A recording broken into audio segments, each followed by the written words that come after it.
Estoy casado, tengo 2 hijos pequeñitos y bueno, eso es todo lo que puedo decirles de mí.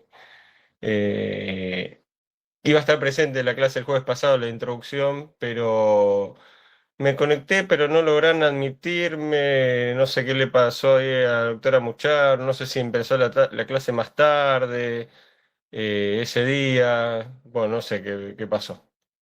Así que, pero bueno, acá estoy con ustedes. Bien, eh, posiblemente me vean a mí acá con la cámara y hay otra ventana abierta con mi nombre y es porque estoy dando la clase con el teléfono y con la computadora. Porque no me anda la cámara no me anda la cámara de la computadora del año pasado y no lo puedo arreglar, así que estoy con los 2 dispositivos, hablándoles al celular y mirándoles a ustedes por el monitor de la notebook. Así que bueno, por eso. Esto que tal vez vean que levante la vista, mire, bueno, es por esta razón. Bueno, bien, gente. Como les aclaré hoy temprano, el tema que tocaría dar hoy, que es formación histórica del contrato, lo van a ver el jueves que viene con otro profesor que falta presentarse, y ahí ya estamos todo el plantel completo presentado. Y hoy conmigo van a ver clasificación, que era lo que en realidad tocaba el jueves que viene. Bien, algunas pautas a tener en cuenta, por lo menos para conmigo, cuando tengan las clases conmigo, ¿sí? Número uno, bueno, yo tomo lista, tomo la asistencia y lo que hago es que cuando termine la clase, yo le voy avisando y pongan el presente en el chat. No ahora, sino cuando termine la clase. Pongan el nombre, apellido y listo. De mí no hace falta eso. Yo después copio y pego todo eso y lo junto todo en un archivo donde voy registrando las asistencias, ¿sí? Eso por un lado. Después, tengan el código a mano, ¿sí? Porque, bueno, me gusta interactuar mucho en la clase y preguntarles cosas a ustedes, pedirles si pueden leer un artículo que no es muy difícil de entender.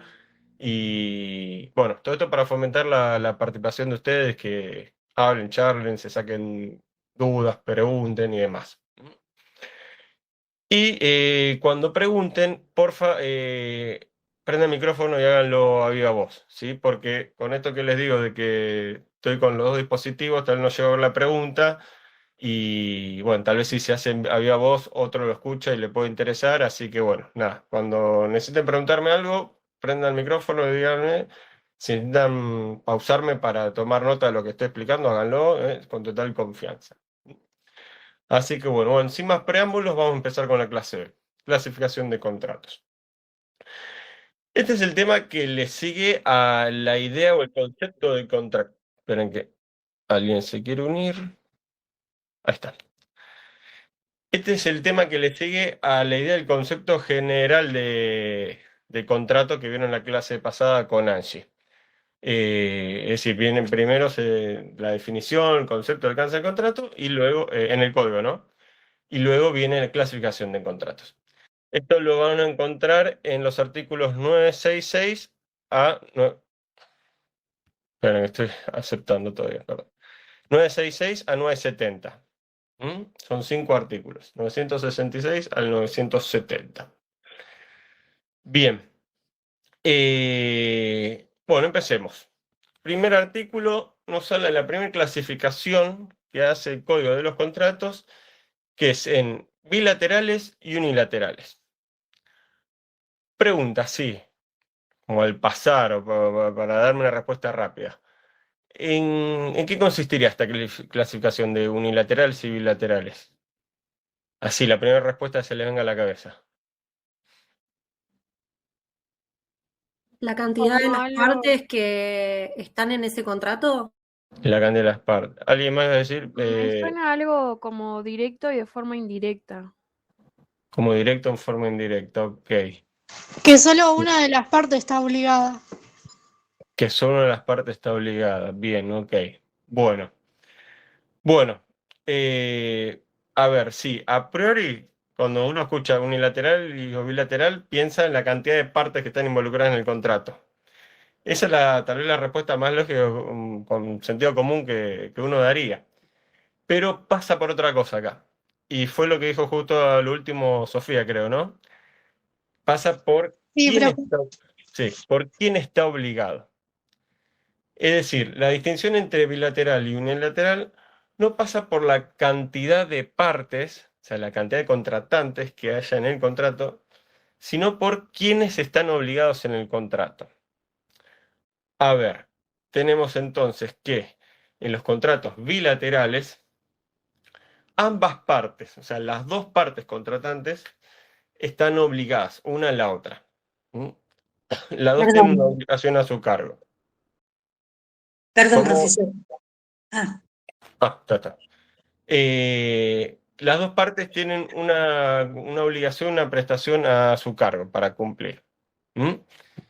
En cambio, en el contrato unilateral, quien está obligado, quien tiene que cumplir una prestación, es solamente una de esas partes, uno de los contratantes, no los dos. El otro no tiene que hacer nada. ¿Mm? Entonces, está bueno esto de verlo, de este alcance de esta clasificación, porque uno tiende a pensar eso, que pasa por la cantidad de partes y no, en realidad pasa por la cantidad de partes, mejor dicho, que están obligadas. ¿Sí? En los bilaterales están ambos obligados y en el unilateral solo uno de ellos. ¿Y por qué esto? Bueno, razonándolo, digo, bueno, no podría ser nunca que pase que esta clasificación sea por la cantidad de partes que hay, porque en un contrato no puede haber nunca una sola parte, ¿no? Por eso no puede haber, que un contrato sea unilateral no significa que sea una sola parte, ¿m? Sino que pasa por quién, por cuántos están obligados en ese contrato. Obligado me refiero a cumplir con una obligación, una prestación. ¿M? Bien, en el caso de los contratos bilaterales, donde los dos intervinientes, los dos contratantes están obligados, se dice que las obligaciones son recíprocas, son mutuas o interdependientes, porque una depende de la otra. ¿Qué pasa? Todo contrato nace por una necesidad o un interés. Yo tengo necesidad de irme a vivir a una casa, de alquilar, eh, y otra parte tiene una necesidad de que tiene un departamento que lo heredó de la mamá, lo tiene sin habitar y quiere sacar fruto de eso, provecho de eso y lo ponen a alquilar. Entonces ahí se congenian las dos necesidades, los dos intereses. Y así es como nace un contrato, ¿no? Yo que quiero alquilar una casa y la otra persona que quiere recibir a cambio dinero por poner en alquiler su casa, o el departamento. En eso consisten los contratos bilaterales. Por eso tenemos ejemplos, bueno, un contrato de compra-venta, un contrato de alquiler, el contrato de transporte, ¿sí? Ahí los dos contratantes están obligados a cumplir con algo en particular. En cambio, en el unilateral, solo uno de ellos está obligado. por ¿Y ejemplo, cuál? la donación. Exactamente, ahí está, a eso iba, en la donación. En la donación, una de las solas partes es la que está obligada a entregar algo o darle un bien o una propiedad a otra persona y la otra persona no tiene que cumplir nada, simplemente recibir la cosa donada. Otro ejemplo también de contrato unilateral, bueno, es uno que no es que vemos a diario, pero sino que bueno, la mayoría de ustedes seguramente lo celebró sin darse cuenta o no tienen idea. Eh, bueno, los que tienen internet, wifi en la casa, el aparatito por a través que le funciona el internet, ¿cómo se llama? ¿Cuál es? El módem, ¿no? Ah, ¿Cómo te entrega el módem la empresa que te provee el servicio de internet? incomodato. Exactamente. Bien, bien, Nora. No sé ahora cómo se estila, porque bueno, yo de que contraté el servicio allá por el 2008, nunca más firmé ni hice nada, pero si ahora contratás por primera vez un servicio, no sé si se sigue haciendo, pero bueno, cuando yo lo contraté en ese entonces, vinieron a mi casa, me instalaron todo y me dieron una hoja que decía como dato y todo, unas cláusulas, ¿no? Yo recién empezaba la carrera, o sea, de hecho ya había visto contrato y ni me acordaba como dato, porque te lo dan en comodato. Que bueno, no voy a entrar en detalle el comodato, pero pasa por eso, porque que una de las partes entrega a vos una cosa y vos a cambio no le tenés que pagar ni dar nada. Simplemente tenés la obligación de conservar y custodiar eso para devolverlo luego, para restituirlo al finalizar el contrato del mandato. Muchos acá miran, pero ¿cómo? Si tenés que pagar, si vos pagás todos los meses en internet, bueno, sí, pero ahí estás pagando el servicio, no por el uso del módem. Obviamente, tal vez que en el precio que te estipulan para pagar el servicio, incluirán una cuota así chiquita por el módem, pero bueno, no debe hacer tanto meollo en el precio en sí, final que pagas. Pero el modo que cada uno de nosotros tenemos para tener Wi-Fi, para tener internet, te lo dan a través de un comodato. Eso es un contrato también unilateral, ¿sí? Personal me entrega el modem y nada, solamente yo firmo y lo tengo que devolver si finalizo el servicio con ellos. Bien, entonces eso con contratos bilaterales y unilaterales. También el artículo, el último, dice que existe el caso de los contratos plurilaterales. Ahí, ¿cómo será la cosa? ¿Cómo estará? Y son varias personas, plural. Varias personas que tienen obligaciones a su cargo, ¿sí? Todas entre sí. ¿Sí? Sí. En vez de ser dos, como el bilateral, sino son más de dos, ¿no? Entonces son más de dos personas que tienen obligaciones de cumplir entre sí recíprocas. Y que ahí dice que, bueno, en el caso de los contratos plurilaterales, lo que se aplica son las normas de la disposición de un contrato bilateral. Bien, esa es la primera clasificación. ¿Hasta ahí me siguen? ¿Soy claro? Sí, ¿Sí? Bien. Bueno, dígame igual si tengo una duda o pregunta. Seguimos. El artículo siguiente es el que nos habla de los contratos onerosos y gratuitos. Bien, acá vuelvo a preguntarles. ¿Por qué cuestión pasa que un contrato sea oneroso o gratuito? Que en el caso del contrato oneroso, ambas partes se comprometen a entregar algo. Por ejemplo, en el contrato de compra-venta, el vendedor entrega el producto, el bien, y el comprador a cambio tiene que pagar un precio. En el contrato de alquiler o, por ejemplo, en esto del auto, no me sale la cuota del seguro. A través de ese servicio que presta la compañía de seguro, uno tiene que pagar la prima. Sí, la prima, sí. Bien. Eso cuando es oneroso. Y cuando es Oneroso, gratuito, sí, sí.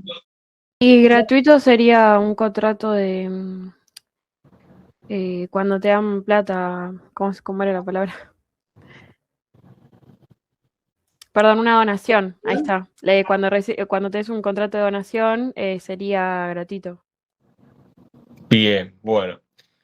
Para dejar en claro, la definición de por qué es oneroso y por qué es gratuito no pasa por tema monetario, no pasa por una cuestión pecuniaria, ¿sí? Porque es un error muy común tendiente a caer, al igual que cuando les pregunté por unilateral y bilateral. Bueno, acá también es como un engañapichanga. Y el que sea oneroso o gratuito, o sea, sí, después vamos a ver la definición en sí, el término, el concepto en sí, oneroso y gratuito, sí pasa por este tema, pero no así en cuanto a la clasificación de un contrato. Y esto, el legislador en el Código Civil y Comercial nuevo, bueno, yo digo nuevo, pero ya tiene más de 10 años, pero eh, le dio una explicación, una definición como más profunda, más sofisticada, y entiende que la onerosidad y gratuidad de un contrato no pasa justamente por este tema monetario económico, sino por el provecho o ventaja que las partes puedan sacar de un contrato. El provecho, ventaja o pérdida también. ¿Mm? Entonces, tenemos que en los contratos onerosos, ambas partes reciben una ventaja o provecho por la celebración del contrato, al mismo tiempo que sufren una pérdida o un sacrificio, tienen que hacer un sacrificio. ¿Mm? Entonces acá las dos partes recibe una ventaja al mismo tiempo que tiene una pérdida, vamos a decirle así. Sí, lo que pasa es que para quien entiende algo de economía es difícil entender esa explicación, porque en la otra parte o sea, el que cede algo no está perdiendo, o sea, porque está recibiendo algo a cambio. O sea, Sí, pero vos recibís algo a cambio de dar otra cosa tuya, vos te estás desprendiendo de algo tuyo, es una claro, pero a cambio, liberalidad. claro, pero ¿Entendés a que vos cambio hacer? uno está recibiendo algo. Bien, O sea, sí, desde el punto de pero vista económico no es una pérdida, es un intercambio. bien, En, está bien, en está claro, el, sí. por Pero eso, la idea es esto de que recibe una ventaja ambas, pero tienen que dar algo a cambio, que es la sí, sí, prestación. perfecto. La prestación, la obligación que tienen que cumplir. Bueno, entonces, en los contratos onerosos pasa eso. Ambas partes reciben un provecho, una ventaja, con el contrato en sí, al mismo tiempo que tienen que cumplir con una prestación, que eso es lo que sería, digamos, el sacrificio, la pérdida que tienen que hacer. En cambio, en el contrato gratuito, una sola de las partes es la que recibe un provecho, una ventaja. Y no tiene que cumplir con ninguna prestación, no tiene que sufrir ninguna pérdida ni hacer sacrificio. Mientras que la otra no recibe ventaja y sí tiene que tener una pérdida, digamos. O sea, sí sufre o mejor dicho, hace un sacrificio. ¿Sí? Entonces, para entenderlo, en el contrato gratuito, una sola de las partes es la que saca provecho o ventaja del contrato, mientras que la otra no, porque es quien tiene que cumplir con la prestación, con la obligación. ¿Mm? ¿Se entiende la diferencia? En el contrato oneroso, las dos partes reciben un provecho al mismo tiempo que se tienen que desprender de algo, que te sufren pérdida. En el contrato gratuito, no, una sola de las partes es la que recibe un provecho, mientras que la otra parte es la que tiene que desprenderse de algo, es la que sufre una pérdida. ¿Mm? Y acá vienen bien los ejemplos que dieron ustedes cuando yo le pregunté en qué consistía esto, en qué consistía esta clasificación. Bueno, contrato de compraventa, el contrato de alquiler, el de mandato y otros miles más encuadran perfectamente en contratos onerosos. ¿Por qué? Porque son ambas partes las que reciben y tienen que dar algo a cambio. Y el contrato gratuito, el ejemplo que dieron, el de donación, como el de unilateral, también. Porque una parte tiene que donar algo, tiene que cumplir con algo, y la otra simplemente recibe el provecho o la ventaja de eso. ¿Mm? Bien. ¿Qué más quería decir de onerosos y gratuitos? Bueno, la cuestión en los onerosos pasa por eso, que la reciprocidad, igual que con lo que le explicaba en el contrato bilateral, ¿no? Así como en el contrato bilateral, eh, como ambas partes están obligadas recíprocamente a cumplir con algo, bueno, acá en el contrato oneroso también, ambas partes reciben un provecho y una ventaja al mismo tiempo que tienen que cumplir con algo, que hacer un sacrificio. Sí, es mutuo, es recíproco. ¿Mm? Eh, Una pregunta. sí, a ver qué Stephanie, sí. No, me surgió la duda que si el contrato gratuito es siempre unilateral, Bien, a eh, esto iba. o Muy hay bien. algún ejemplo, por ejemplo, Muy de bien. gratuito y plurilateral o algo así. No, bueno, no. Con esto iba a concluir esta clasificación. Asociándolos, relacionándolos con la clasificación anterior, intuimos que ¿qué? Que los contratos bilaterales son onerosos. Porque vieron que hasta ustedes mismos dieron los mismos ejemplos. ¿Mm? Mientras que los contratos unilaterales son gratuitos, aunque no siempre es así esa regla. Este último caso de los unilaterales son gratuitos. Ya lo vamos a ver eso cuando veamos en profundidad cada uno de los contratos en la parte especial de la materia que es en la segunda mitad de año. ¿Sí? No me quiero embarollar en cada contrato particular, pero bueno, tengan en cuenta esto, que los contratos bilaterales son onerosos y los unilaterales son gratuitos, aunque no siempre sea así. ¿Qué más tengo que decirle? Bien. Bueno, esto con onerosidad o gratuidad. Bueno, vieron hasta ahora que lo que uno pensaba de bilateral o unilateral, que pasaba por las partes, en realidad pasa por las obligaciones que tienen a una de las partes. Y que lo oneroso y lo gratuito no es tanto porque uno sea que tenés que pagar y en el otro no, sino por el hecho de que quién recibe una ventaja o provecho y quién tiene que cumplir con una prestación, quién se tiene que desprender de algo. Claro, porque por ejemplo en el de permuta no hay dinero de por medio. Justamente es eso se diferencia de la compraventa, que no hay la entrega de un bien y la entrega del precio, sino que se intercambian dos bienes. Se intercambian los bienes, sí, y bueno, si hay una diferencia, igual la pones y ahí es donde dicen que la permuta a veces puede mutar a una suerte, que se aplican las reglas de la compraventa por el tema de que tal vez tenés que poner una pequeña diferencia, por más que Claro. no sea lo mismo. Sí, exacto. Bueno, esto con los contratos onerosos y gratuitos. Sigamos con el que sigue, que era la calificación en onerosos gratuitos. Conmutativos y Conmutativo. aleatorios. Conmutativos y aleatorios. Bien, los contratos conmutativos y aleatorios. Ahí vamos por el artículo 968. Ah, bien. Este le voy a pedir a alguien que lo lea. Nora, ¿querés leerlo? Ya que estás ahí con la cámara, por favor. El 968. Con la cámara no, con el micrófono. No sé. Nora, ¿me escuchaste? ¿Querés que lo lea? Dale, dale, Steffi, dale. Por. Ay, perdón, estaba hablando pero con el micrófono apagado. Tranqui, bueno, tranqui, tranqui. Bueno, ahí ya lo lee Steffi, dale, tranqui. Ah, Gracias. bueno, ok. El artículo 968. Contratos conmutativos y aleatorios. Los contratos a título oneroso son conmutativos cuando las ventajas para todos los contratantes son ciertas. Son aleatorios cuando las ventajas o las pérdidas para uno de ellos o para todos dependen de un acontecimiento incierto. Bien. Bueno, gracias, Steffi. Bueno, este no, artículo no trae mucha complejidad, no es fácil de entenderlo. Los dos artículos anteriores, tal vez en la redacción, son medio rebuscados y por eso yo le hago la explicación y no le doy tal cual las palabras que dice el artículo, ¿no? Pero bueno, acá sí, tranquilamente lo podemos interpretar bien de la lectura. Y bueno, está claro, dice, los contratos mutativos cuando sabemos que las partes van a recibir un provecho y una ventaja del contrato. Es algo firmado, seguro, ¿sí? Ahí puede venir al caso los ejemplos que venimos dando para los bilaterales y onerosos. La compra-venta, el alquiler, bla, bla.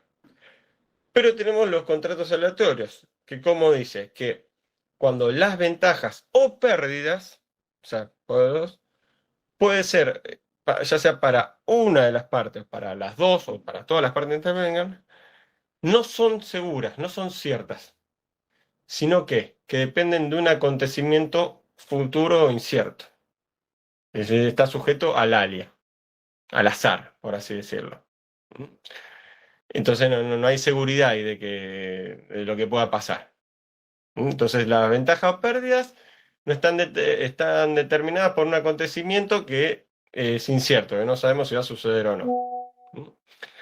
¿Qué ejemplos pueden ser de contratos aleatorios? Bueno, cuando, por ejemplo, uno va a jugar a un numerito de la quiniela, para apostar a ver si sale. Renta Eh, vitalicia, ¿Qué? renta vitalicia, seguros. El de renta vitalicia, sí, ahí se los voy a dar para otro caso, sí. Pero relacionado con esto, ¿eh? Bueno, ese es un ejemplo. Vas al postito Alquini acá y bueno, y compraste un ticket, un boleto y la Lotería Nacional. Bueno, hay quien recibe una ganancia o una ventaja en Lotería Nacional porque vos le pagás. Y vos, y no sabes si vas a recibir a cambio una ventaja o un provecho. Porque depende de que salga tu número. Sí estamos seguros de que tú sufriste, digamos, una pérdida o un sacrificio porque pagaste el boleto, el ticket. Es lo mismo con las apuestas de carreras de caballo y demás. Bueno, todo lo relacionado con eso, con que el acontecimiento dependa de algo que no sabemos si va a acontecer. Bueno, y el ejemplo de conmutativos es lo que dijimos antes, que son los similares a los onerosos y los bilaterales. Ahora, justo me apareciste, Juan Pedro, me apareciste en la cámara y tenés la mano levantada, ¿puede ser? Bueno, tenés la manito, no sé, tenés el dibujo de la mano, no, pero bueno, listo, ahí está, ahí se salió. Bien, fíjense que cuando leyó Stephanie el artículo, decía esto de que los contratos, no, ¿cómo empezaba? Los contratos a título oneroso son conmutativos cuando y son aleatorios cuando. O sea, ¿qué nos quiere decir esto, este artículo? Que entonces todos los contratos conmutativos y aleatorios son indefectiblemente onerosos. O sea, como que es una subclasificación dentro de la clasificación de oneroso. Por la redacción, por la forma que está escrito, parecería que sí.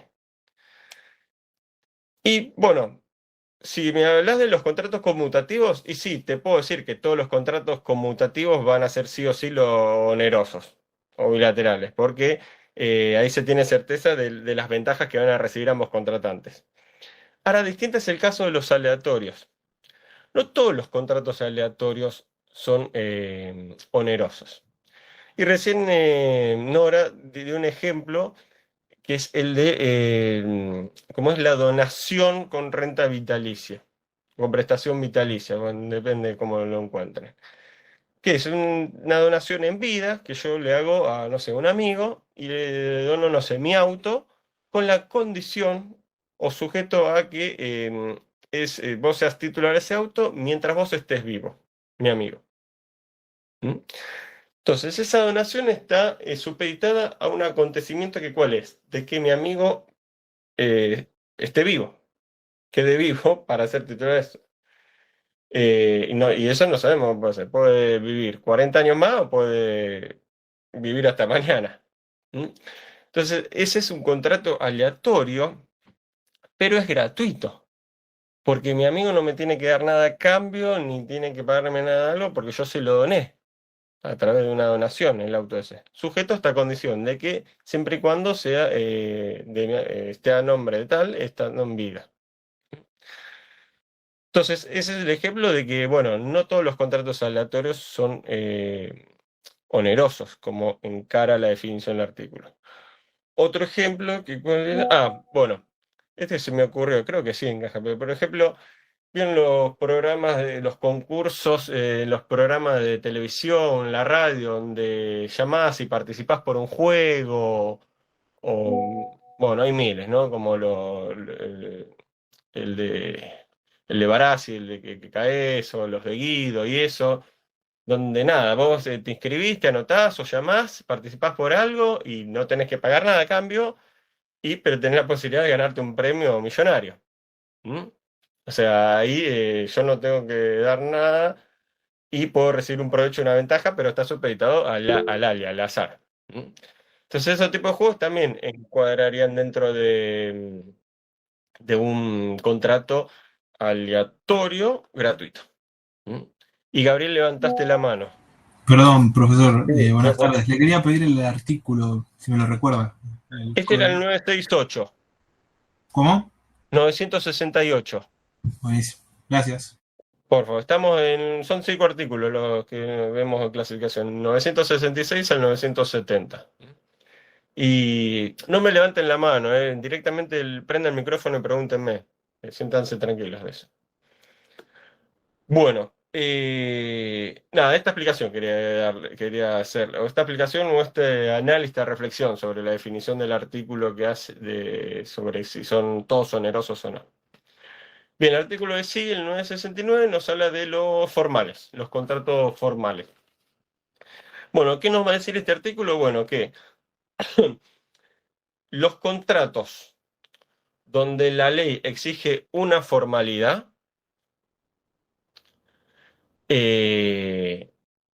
o sea, aquellos contratos donde la ley exige una formalidad para su validez, pueden ser declarados nulos si carecen de esa solemnidad. ¿Mm? Creo que está así tal cual está en el artículo, bueno, no me acuerdo.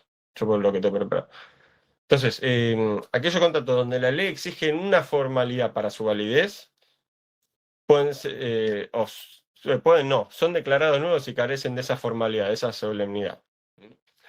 ¿Dónde va a estar estipulada esa formalidad, esa forma? En el mismo, cuando se regule ese mismo contrato. Que eso es lo que vamos a ver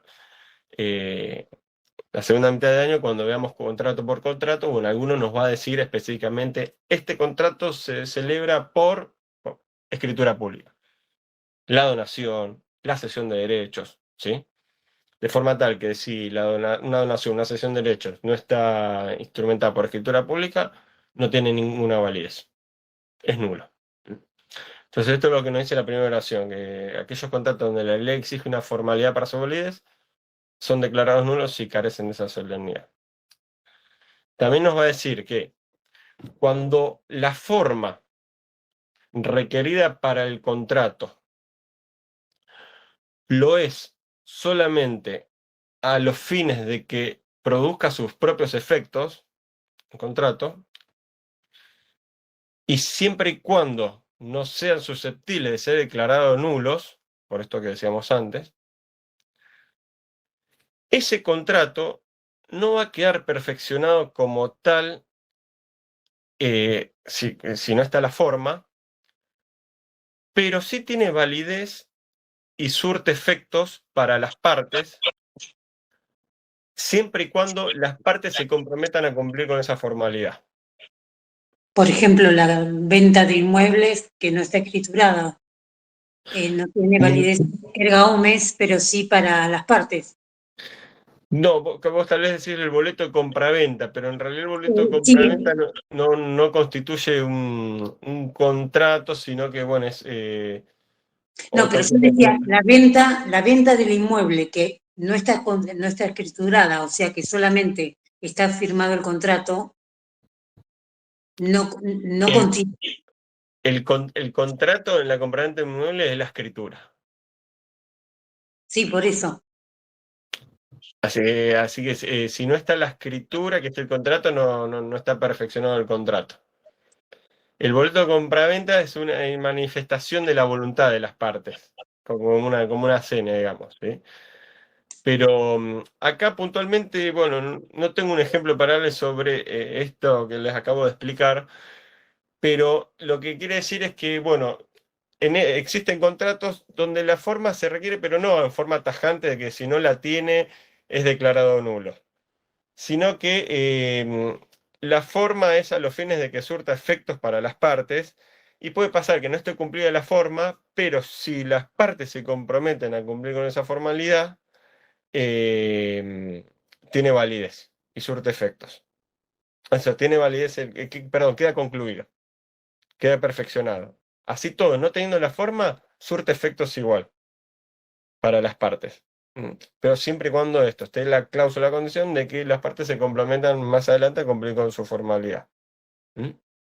Pero ahí recién es donde queda perfeccionado y concluido el contrato. Aún no estando la forma, bueno, puede igual ser válido para las partes y ya empezar a correr los efectos que tenga el contrato en sí. Y después nos va a decir lo último el artículo, que si la ley o las partes no prevén una forma para el contrato, bueno, ahí se interpreta que, o se dice que si se habla de la forma o si se quiere ver de darle una forma a ese contrato, lo es únicamente a los fines probatorios, a los fines de probar la existencia de ese contrato. O sea, no hay obligación de celebrarse bajo ninguna formalidad, pero bueno, lo quieren poner por escrito y bueno, solamente lo es a los fines de probar la existencia y de acreditar que, bueno, yo tengo esto, acordate que me diste esto, pero no hacia la validez del contrato eso, cuando no está exigida por la ley o por las partes. Bien. Y por último tenemos los contratos nominados e innominados. ¿Cuáles son estos? Bueno, los nominados son aquellos que están regulados en la ley, en algún cuerpo normativo, más precisamente en este Código Civil y Comercial de la Nación. Y los contratos innominados son aquellos que no están regulados en la ley, en el Código. Antes se conocía a estos contratos como contratos típicos y atípicos, ¿sí? Los que estaban tipificados en la ley y los que no estaban tipificados en la ley. ¿Cuál es el aporte que le hace este nuevo código a estos tipos de contratos con el artículo este? Bueno, es que acá el legislador lo que hizo, lo que agregó, mejor dicho, es fijar unos criterios, unas pautas para interpretar a los contratos innominados, aquellos que no están regulados por ninguna ley o cuerpo normativo. ¿Qué pasa? ¿Por qué hay contratos innominados? Y bueno, porque pueden surgir distintos tipos de contratos a celebrarse entre las partes, por la cosa que se les ocurra, que no estén ajustados o regulados por ninguna ley, porque bueno, como habrán visto en la clase pasada, un contrato nace de la voluntad de las partes, de intereses contrapuestos que se juntan, que se unen, se responden a una necesidad y bueno, ahí nace un contrato. Entonces puede existir estos tipos de contratos que no estén regulados en ningún artículo. Entonces, ¿qué es lo que va a aportar? ¿Qué es lo que va a traer este artículo? Es decir, bueno, si surge ese tipo de contratos, tengan en cuenta este tipo de criterios de pautas para su interpretación, para interpretarlo. Y ahí los nombra el artículo. Hay que tener en cuenta, considerar la voluntad de las partes, o sea, la intención que tuvieron las partes al celebrar ese contrato. Las normas generales sobre contratos y sobre obligaciones, los usos y costumbres del lugar donde se celebra ese contrato, y por último, bueno, las reglas o las disposiciones que tengan otros contratos que sean afines o que se adecúen a la finalidad de este contrato innominado. Esas 4 pautas son las que deberían regirse en el norte para interpretar a un contrato denominado en caso de discrepancia o de falta de acuerdo en algún punto, en alguna cláusula y demás. Bueno, y hasta ahí quedamos. Profe, consulta. Sí. ¿A los nominados son todos los que rige en el código o alguno? No los que rige, los que están regulados. Bueno, están regulados. Los que están regulados. Y estos ítems que usted dijo recién son para los innominados, solamente innominados. Correcto. Perfecto. Correcto. Era esa mi pregunta. Perfecto, bárbaro, Rodrigo. Bien, ¿alguna duda, pregunta? No era un tema largo, ya no hay otros temas que lleven más tiempo y que estemos casi hasta el final de la clase, pero bueno, algunos de estos temas no ameritan mucho tiempo de la clase, digamos, pues son casi 17:45. Bueno, por un lado mejor. Así que, bien. Perdón, profe. Sí, no entendí bien la diferencia entre formales y no formales. O sea, entendí que hay algunos que tienen que tener la forma que la ley dice que tienen que tener, si no, no son válidos. Pero después habló de una excepción. No, esa clasificación, la del 969, no es una clasificación en formales e informales. Simplemente se limita a hablar de los contratos formales, de la formalidad de un contrato. Sí. Así que ahí no hay una distinción entre formales e informales. Simplemente lo que explica el artículo es la formalidad que da en un contrato. Que bueno, como lo dije antes, donde la ley exige una formalidad, si no la tiene, son declarados nulos. Y que en algunos casos la formalidad es solamente los efectos de que produzca sus efectos. Y lo último, de que puede que la ley y las partes no prevean ninguna forma para el contrato, pero bueno, puede igualmente elegir cualquier tipo de forma, pero solamente para los fines de probar la existencia del contrato, de acreditar la existencia del contrato. Acreditar la existencia de un contrato que, como no tuvo las formalidades que exige la ley, es nulo. No entendí esa parte. Claro. Por ejemplo, si hay dos partes, ¿no? que quieren hacer un contrato y yo digo, bueno, yo doy mi voluntad de que sí se haga el contrato, por ejemplo, aunque esté mal escrito. O sea, formalmente no está como lo pide la ley, pero si yo digo que está bien y vos también, se toma como si fuera un contrato válido. Eso es lo que yo entendí. No tanto Yo eso. entendí esto, Por ejemplo, algo que pactan con alguien, con una persona en Como forma oral. un contrato de una compraventa de un, o sea, de un auto. O sea, hasta tanto en cuanto no se está la escritura, o sea, no hace la transferencia, no, o sea, no está mi nombre. Yo te pago, hasta que no tenga la transferencia hecha a mi nombre, no se concluye. Es como que yo entendí esto, yo te compro el auto, se hace boleto de compra-venta y después nos comprometemos a que estudie. Hasta tanto en cuanto no tenga la escritura, no está. Es un contrato válido porque yo me comprometí, pero no tengo a mi nombre el auto. ¿Es eso? No pasa por ahí también. Profe, Sí. A ver, yo lo entendí a ver. como una de las características. Por ejemplo, yo no puedo comprar un auto y hacerlo por escritura pública. ¿Por qué? Porque la compraventa, ¿sí? La adquisición de un inmueble se hace por escritura pública. A eso apuntaba entonces, a las características y a la forma que tiene el contrato. No, miren, vamos a hacerlo simple. El artículo este nos habla, dice así, ¿cómo está? Los contratos formales. Lo que explica es que hay algunos contratos que sí o sí requieren de una formalidad. La formalidad que es la forma que tiene que celebrarse, por escrito, por escritura pública. ¿Mm?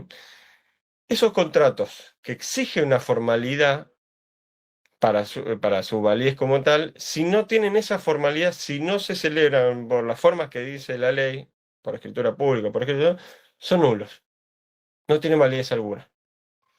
Esto es lo que explica el artículo. Y lo que va a decir que hay casos donde ni la ley ni las partes asignan una formalidad al contrato, puede ser algo verbal, ¿sí? Algo que quedo como si, che, te vendo esto que tengo, bueno, dale por cuánto, bueno, listo, chao, lo hablamos por WhatsApp, nada más. Pero si quiero, yo puedo decir, che, mira, pongámoslo por escrito. Nada, es una compra-venta común y corriente que no requiere una formalidad como tal de eso, pero yo decido puedo hacerlo así, ¿para qué? Para quedarme tranquilo por si tengo un problema. A los fines probatorios, a los fines de acreditar eso que pactamos con este pibe, ¿sí? Pero acá la formalidad pasa por esto, que si no tiene la forma que el código le dice que el contrato tiene que tener, que vuelvo a repetir, ya lo vamos a ver puntualmente en cada contrato cuando lo veamos a mitad del año, la segunda mitad del año, si no tiene esa formalidad, puede ser declarado nulo. O sea, no tiene validez alguna. Pasa solamente por ahí el tema de eso. Igual está bien lo que me preguntaste, Elena, porque acá no es que no sería una clasificación de formales e informales. Acá es como una descripción, digamos, de que existen los contratos formales. ¿Sí? La pregunta tuya, si tiene un poco de sentido, resulta lógico, porque venía diciendo puede ser así, así, así, así, así, y acá no, los contratos formales, y nada más. ¿Quedó un poquito más Gracias. claro? No, por favor. Sí, profe. Sí. Sí. Bueno, si no, en otra clase me lo vuelven a preguntar. Tranqui. Bueno, veo que ya están poniendo el presente. Está bien, están habilitados. Pueden ir ya poniéndolo. Bueno, por mi parte no tengo más para decirles. No sé si le explicó a Angie, pero bueno, el lunes no se dicta clases, así que quedará el jueves que viene, que ahí van a ver el tema con que hoy tocaba, que es formación histórica del contrato. Así que bueno, ¿cuántos somos ahora? Ay, ¿dónde me fijo? Me olvidé. 38, listo. ¿No? No. ¿Alguno dice cuántos le aparecen que estamos? 45. 46, profe. 46 Claro, aparecen. sí, está bien, porque como estoy el celu dice 38 más lo que estoy en la pantalla 8 más. Perfecto. Bueno, chicos, Buen fin de, profe. Buen fin de. igualmente para Gracias. Buen ustedes, fin. no sé si hay algún José Chao, buenas presente, tardes. pero bueno, feliz día de San José para alguno que se llame José, todavía no lo conozco. Y Gracias. bueno, y nos estamos viendo. Hasta luego. Gracias, profe. Gracias. Gracias. Chao, Chao, gracias. hasta luego. Chao, profe. Nos vemos, buena tarde.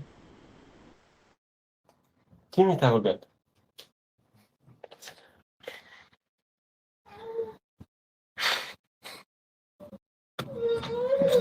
está, ya está. ¿Ya está? Sí, sí, sí. Acá listo, ahorita. Largo. ¿Qué pasa?